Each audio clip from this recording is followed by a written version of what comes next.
It's interesting to note that since the advent of the internet and the invention of the web browser, some statistics suggest that rape rates have actually declined.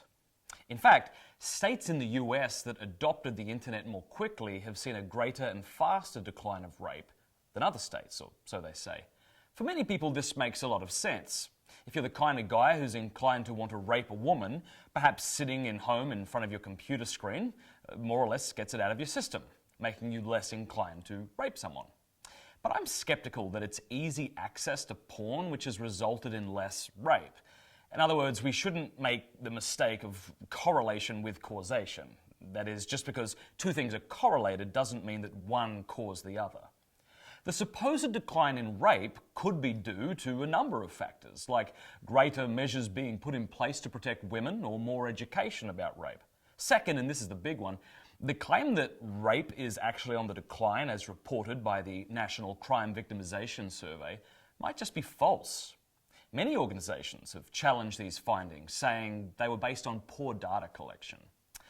I believe the evidence points rather to the opposite. Not that men who watch porn all become rapists. That's patently false, right? No one is arguing that.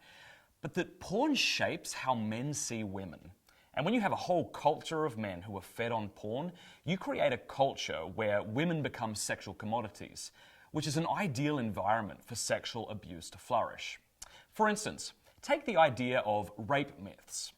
A rape myth is a pervasive cultural belief that reduces a person's empathy for rape victims. For instance, you'll hear people saying things like, did you see what she was wearing? She was asking for it. Or she went home with him, so it wasn't rape. Or she said no, but she really meant yes. When people hold to these beliefs, they take instances of rape less seriously. One meta-analysis of 46 separate studies concluded that consuming pornographic material correlates to a 31% increased risk of accepting rape myths. A culture for which porn has become the norm is a culture less able to empathise with victims.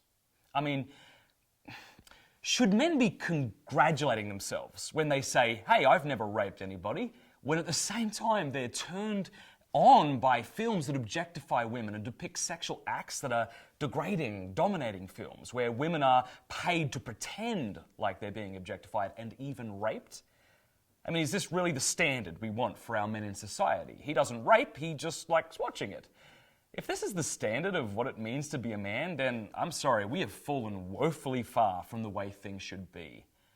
Learn more about the impact on the human mind in the free book, Your Brain on Porn. You can get that at covenanteyes.com.